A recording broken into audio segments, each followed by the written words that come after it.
India Legal presents Courts Roundup.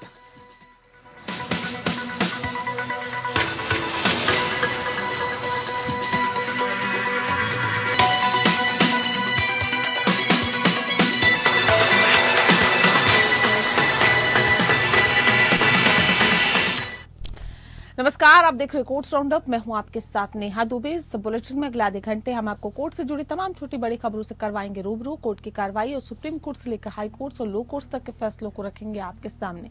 आगे बढ़ने से पहले एक नजर हेडलाइंस पर।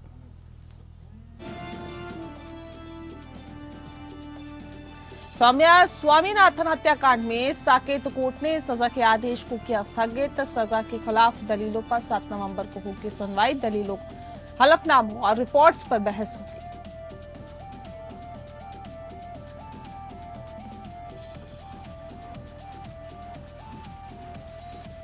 अमेरिका में बोले प्रधान न्यायाधीश डीवाई चंद्रचूड़, कहा समलैंगिक विवाह पर फैसला अंतरात्मा की आवाज। कानून के अभाव में अदालतों के लिए हस्तक्षेप करना मुश्किल। छत्तीसगढ़ उच्च न्यायालय ने पति पत्नी रिश्ते पर कहा पत्नी संपत्ति या बंधुआ मजदूर नहीं, पति पत्नी के बीच होना चाहिए परस्पर सम्मान। शर्त थोपने पर शादी टूट जाएगी।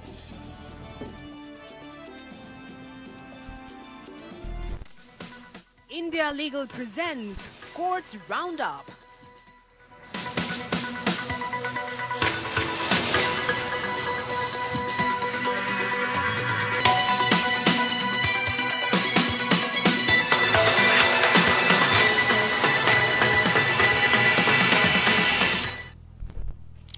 पत्रकार सौम्या स्वामीनाथन मर्डर केस में दिल्ली की साकेत कोर्ट ने सजा के आदेश को स्थगित कर दिया है। अगली सुनवाई को दलीलों, हलफनामों और रिपोर्ट्स पर बहस होगी। अदालत ने 7 नवंबर को तारीख रखी है। सौम्या की 30 सितंबर 2008 को गोली मारकर हत्या कर दी गई थी और अब इस मामले में 15 साल बाद आरोपियों को सजा सुनाई जाएगी।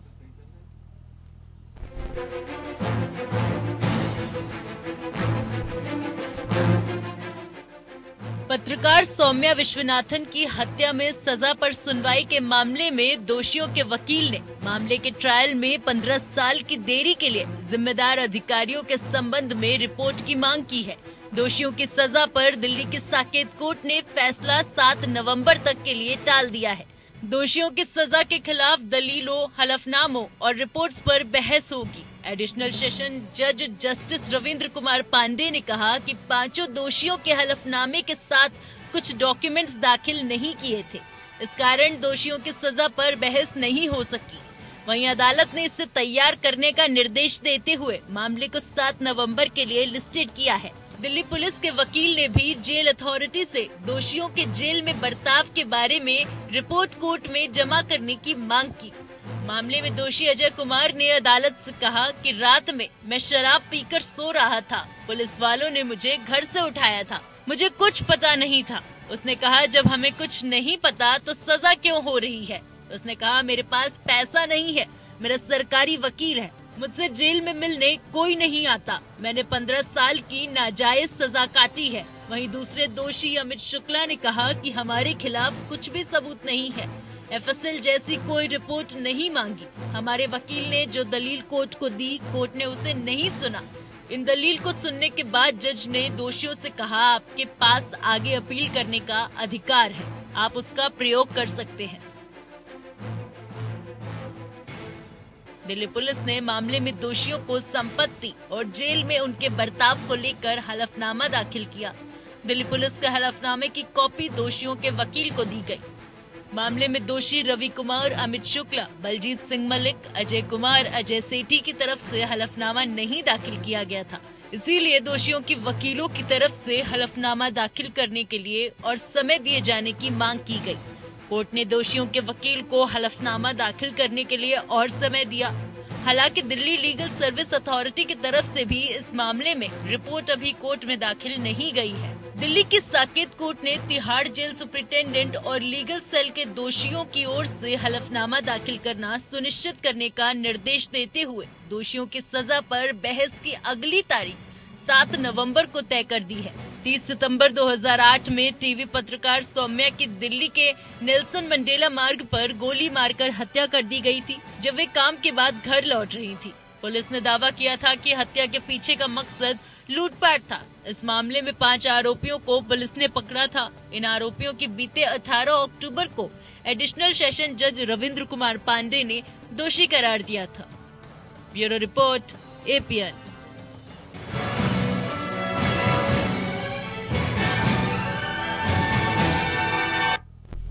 हाल ही में सुप्रीम कोर्ट में समलैंगिक विवाह पर अपना फैसला सुनाया था, जिसमें एक राय नहीं बनी, लेकिन तय हुआ कि समलैंगिकता पर कानून सरकार की ही बनाएगी और साथ में ये भी तय हुआ कि समलैंगिकों को गोद लेने का अधिकार नहीं होगा। ये फैसला 3-2 से दिया गया, लेकिन CJI गोद लेने के पक्ष में दिखे। बता दें आपको कि अब CJI चंद्रचूड़ ने George town university, law centre Washington DC और सोसाइटी फॉर डेमोक्रेटिक राइट्स नई दिल्ली की ओर से सह आयोजित तीसरी तुलनात्मक संवैधानिक कानून चर्चा में कहा है कि उनका फैसला उनके अंतरात्मा की आवाज थी।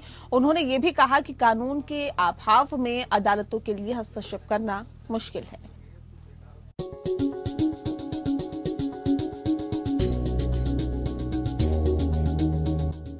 समलैंगिक विवाह पर हालिया फैसले में अपने अल्पमत फैसले के बारे में बोलते हुए चीफ जस्टिस चंद्रचूड़ ने कहा कि ये कभी कभी विवेक का वोट और संविधान का वोट होता है और उन्होंने जो कहा उस पर वह कायम है, यानी कि समलैंगिकों को गोद देने की बात पर वह कायम है। George town university, Washington DC द्वारा आयोजित भारत और संयुक्त राज्य अमेरिका के सुप्रीम कोर्ट के परिप्रेक्ष्य विषय पर पैनल चर्चा के दौरान उन्होंने ये बात कही।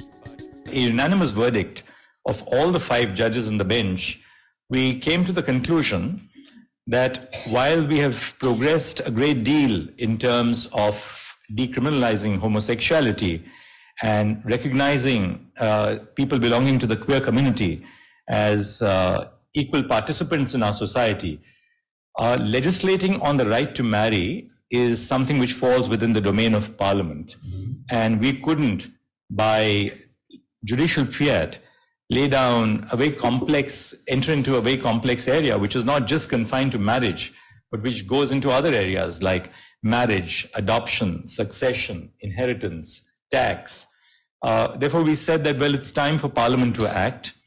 पिछले हफ्ते सुप्रीम कोर्ट ने भारत में समलैंगिक विवाहों को कानूनी मान्यता देने से इनकार करते हुए कहा कि ये विधायिका को तय करने का मामला है। कार्यक्रम में हालिया फैसले पर सवालों का जवाब देते हुए CJI ने कहा कि फैसले में समान सेक्स वाले जोड़ों के कुछ अधिकारों पर जोर दिया गया है, जिसमें अपने साथी को चुनने का अधिकार और साथ रहने का अधिकार भी शामिल है। उन्होंने बताया कि भारतीय इतिहास में केवल 13 महत्वपूर्ण मामले ऐसे हैं जहां CJI अल्पमत में रहे हैं। Same-sex consensual relations between adults of the same gender or sex, and that was important in itself. But that was not the end of the evolution of LGBTQ rights in India. And we have this clutch of petitions which came up before us for hearing, where same-sex couples chose to espouse their right to marry under the Indian Constitution. हालांकि उन्होंने कहा कि वैधानिक शासन के अभाव में और भारत जैसी व्यवस्था में जहां विधायिका, कार्यपालिका और न्यायपालिका के बीच शक्तियों का पृथक्करण होता हो, अदालत के लिए हस्तक्षेप करना मुश्किल हो जाता है। Indian citizens, whether based on caste or patriarchy, were deprived at the birth of the Constitution of fundamental human rights. And therefore the Constitution had a clear vision, a vision which would mark the Constitution not just as a political document, but as a document which would witness a social transformation. And therefore, to my mind, as a judge, I mean, I'm a judge in today's times, contemporary times, but I would join Justice Breyer in saying that as judges, it's our duty fundamentally to look at the histories of discrimination which our people have suffered. CJI ने कहा कि अगर राज्य को ऐसा कानून बनाना है जो विशेष रूप से वैवाहिक पसंद या किसी व्यक्ति की जाति या धर्म के बाहर शादी करने की पसंद के खिलाफ भेदभाव करता है, तो ये न्यायिक पुनर्विचार के अधीन होगा। लेकिन वैधानिक व्यवस्था के अभाव में हस्तक्षेप करने में कठिनाई उत्पन्न होती है। Bureau report, APN news.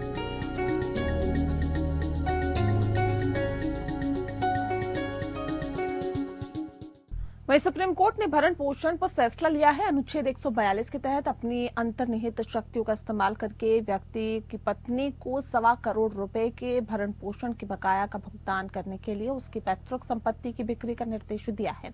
Justice Ravindra Bhatt और जस्टिस अरविंद कुमार की पीठ ने सुब्रत राय, सहारा बनाम यूनियन ऑफ इंडिया और दिल्ली विकास प्राधिकरण बनाम स्पीकर कंस्ट्रक्शन 1996 में सुप्रीम कोर्ट के फैसलों पर भरोसा किया और कहा कि सुप्रीम कोर्ट शक्तिहीन नहीं है, लेकिन पक्षों के बीच पूर्ण न्याय करने के लिए उचित निर्देश और यहां तक कि आदेश भी जारी कर सकता है। अदालत पत्नी द्वारा दायर आवेदनों पर विचार कर रही थी, जिसमें इस आधार पर भरण पोषण और मासिक भरण पोषण की बकाया राशि की वसूली की मांग की गई थी कि वह अपनी विधवा मां के साथ रह रही है और अपने खर्चों के लिए उस पर निर्भर है। इस मामले में पति पत्नी के बीच रिश्ते खराब होने के बाद कई तरह की कानूनी कार्रवाई शुरू की गई। पत्नी ने पति के खिलाफ आपराधिक आरोप लगाए थे, उनकी अग्रिम जमानत अर्जी खारिज कर दी गई और कोर्ट ने उन्हें भरण पोषण के बकाये के रूप में 40 लाख रुपए जमा करने का निर्देश दिया था, जिसे करने में वे असफल रहे। हालांकि अंततः अदालत ने उन्हें जमानत पर रिहा कर दिया। फैमिली कोर्ट में पत्नी द्वारा दायर भरण पोषण के दावे में अदालत ने 2016 में 1 लाख प्रति माह का अंतरिम भरण पोषण दिया था। सुप्रीम कोर्ट ने पाया कि पति और ससुर द्वारा भरण पोषण का भुगतान करने के निर्देश देने वाले अदालतों के विभिन्न आदेशों के बावजूद वो ऐसा करने में विफल रहे। फिर सुप्रीम कोर्ट ने पत्नी को 1.25 करोड़ रुपए के भरण पोषण के बकाया का भुगतान करने के लिए उसकी पैतृक संपत्ति की बिक्री का निर्देश दिया है।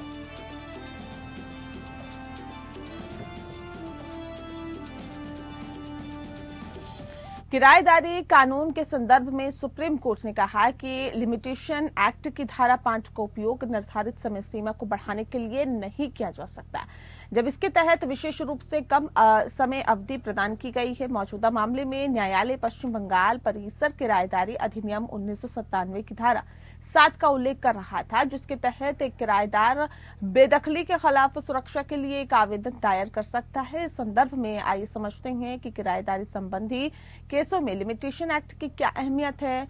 इंडिया लीगल के वेब रिपोर्टर इसकी जानकारी देंगे।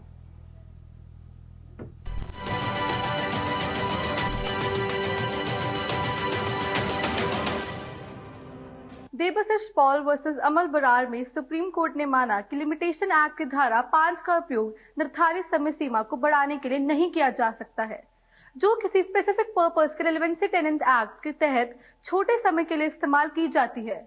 जस्टिस कौल और जस्टिस सुधांशु धूलिया के अदालत ने इस बात पर जोर दिया है कि टेनेंट्स एक्ट में एक स्पेसिफिक टाइम ड्यूरेशन का उल्लेख किया गया है, तो इसे बढ़ाने के लिए लिमिटेशन एक्ट के प्रोविजंस का उपयोग नहीं किया जा सकता है। ये फैसला उस स्थिति से आया जहां रिस्पोंडेंट कैलकाटा में एक किराएदार कई वर्षों तक किराया देने में असफल रहा। जब मकान मालिक ने बेदखली के लिए नोटिस दिया तो बेदखली के खिलाफ सुरक्षा के लिए किराएदार के आवेदन 10 महीने की देरी का कारण से मना कर दिया गया। ये निर्णय सुनिश्चित करता है कि किराएदारों को नियमों के सख्ती से पालन करना होगा और लैंडलॉर्ड टेनेंट संबंधों में निष्पक्षता बनाए रखते हुए अपना किराया तुरंत चुकाना होगा।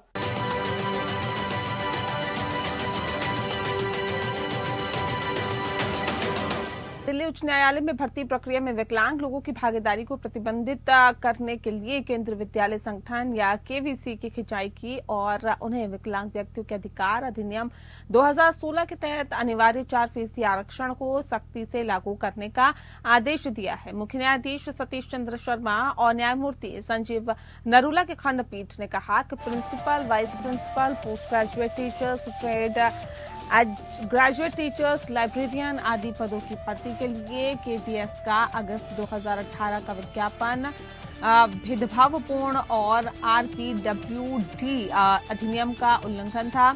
इसलिए न्यायालय ने जो विज्ञापन को रद्द कर दिया और KVS को कई निर्देश जारी किए हैं। इसने KVS को प्रतिष्ठान में रिक्तियों की कुल संख्या का ऑडिट करने और 3 महीने के भीतर रिक्त आधारित रोस्टर तैयार करने और उक्त रिक्तियों को भरने के लिए एक समय सीमा के साथ एक हलफनामा दाखिल करने का आदेश दिया।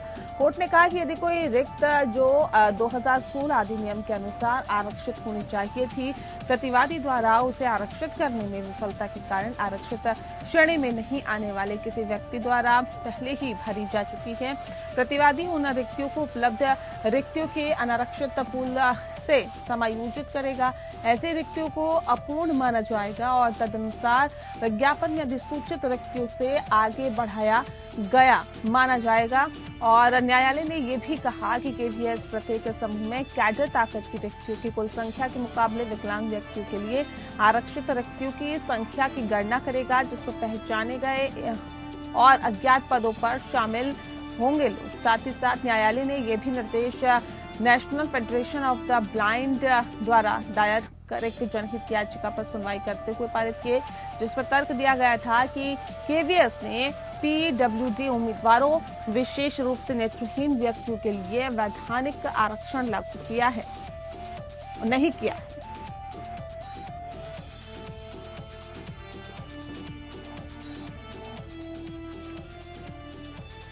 बीजेपी सदस्य किरीट सोमैया ने 3 मानहानि मुकदमों में साथ आपको बता दें कि बॉम्बे हाई कोर्ट का दरवाजा खटखटाया है। इस केस में लोकशाही समाचार चैनल अंबादास दानवे, जो कि शिवसेना उद्धव ठाकरे गुट के विपक्ष के नेता हैं, और यूट्यूबर अनिल थट्टे से 100 करोड़ रुपए के मुआवजे की मांग की है। एकल न्यायाधीश न्यायमूर्ति SM मोदक ने उत्तरदाताओं को नोटिस जारी किया है और उन्हें 4 सप्ताह के भीतर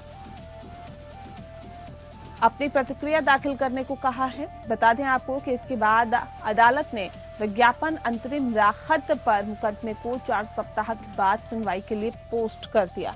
सोमैया ने मुकदमे में आरोप लगाया कि स्वराज मराठी ब्रॉडकास्टिंग कंपनी के स्वामित्व वाले मराठी समाचार चैनल ने उन पर एक स्पष्ट वीडियो चलाया था। इसी तरह थट्टे द्वारा संचालित यूट्यूब चैनल गगन भेदी ने भी वीडियो प्रकाशित किए हैं। उन्होंने दावा किया है कि ये हानिकारक हैं और इससे उनकी छवि खराब हुई है। सोमैया ने मुंबई पुलिस साइबर सेल में भी शिकायत दर्ज कराई थी, जिसने FIR दर्ज की। इससे पहले राज्य विधानमंडल के मॉनसून सत्र में मुद्दा उठाए जाने के बाद मुंबई पुलिस अपराध शाखा को वीडियो की जांच करने का काम सौंपा गया था। सोमैया ने आगे कहा कि दानवे ने वीडियो का हवाला दिया था और एक संवाददाता सम्मेलन में सोमैया के खिलाफ अपमानजनक बातें कही थी। इस पर आपत्ति जताते हुए सोमैया ने वर्तमान याचिकाओं के साथ उच्च न्यायालय का रुख करने का फैसला किया, जिसमें चैनलों और संबंधित व्यक्तियों के खिलाफ उनके बारे में कुछ भी अपमानजनक कहने से रोकने के लिए विशेष आदेश देने की मांग की गई। इसके अतिरिक्त सोमैया ने प्रत्येक प्रतिवादी से 100 करोड़ का मुआवजा भी मांगा।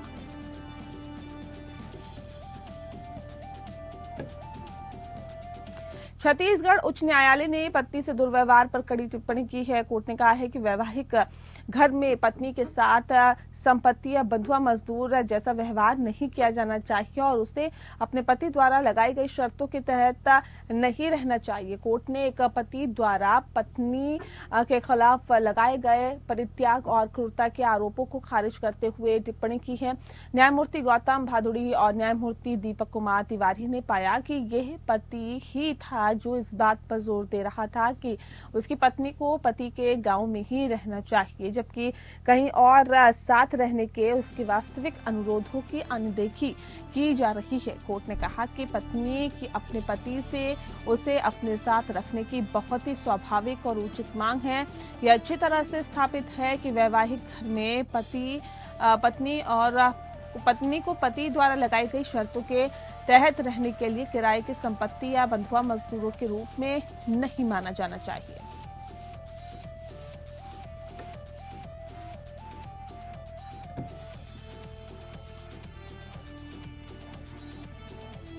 एक ऐसे फैसले में जिसका मतदान और चुनाव अधिकारियों के क्षेत्र पर गंभीर प्रभाव पड़ सकता है। मणिपुर उच्च न्यायालय ने हाल ही में माना कि वोट डालना संविधान के अनुच्छेद 19(1)(a) के तहत मतदाताओं के भाषण और अभिव्यक्ति की स्वतंत्रता के अधिकार का एक हिस्सा है। न्यायमूर्ति MP मुरलीधरन और जिन्हें हाल ही में कलकत्ता उच्च न्यायालय में स्थानांतरित किया गया था, ने एक चुनावी उम्मीदवार के आपराधिक इतिहास के बारे में जानने के मतदाता के अधिकार के संदर्भ में 13 अक्टूबर के एक फैसले में टिप्पणी की। कोर्ट ने कहा कि संविधान का अनुच्छेद 19(1)(a) भाषण और अभिव्यक्ति की स्वतंत्रता प्रदान करता है। चुनाव के मामले में मतदाताओं के भाषण या अभिव्यक्ति में वोट डालना शामिल होगा, अर्थात मतदाता वोट डालकर बोलता है या व्यक्त करता है। इसमें कहा गया है कि सांसद या विधायक के लिए चुनाव लड़ने वाले उम्मीदवार के आपराधिक अतीत सहित पूर्वत जानने का मतदाता का अधिकार लोकतंत्र के अस्तित्व के लिए कहीं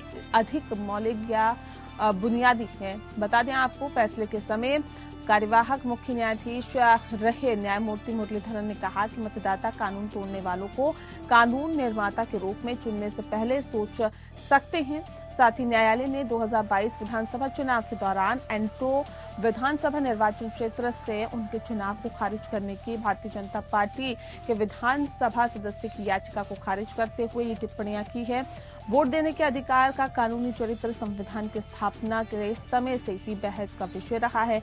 अब तक इसे मौलिक अधिकार के रूप में मान्यता नहीं दी गई है, लेकिन विभिन्न न्यायिक घोषणाओं द्वारा इसे ज्यादातर कानूनी वैधानिक अधिकार के रूप में प्रतिबंधित किया गया है।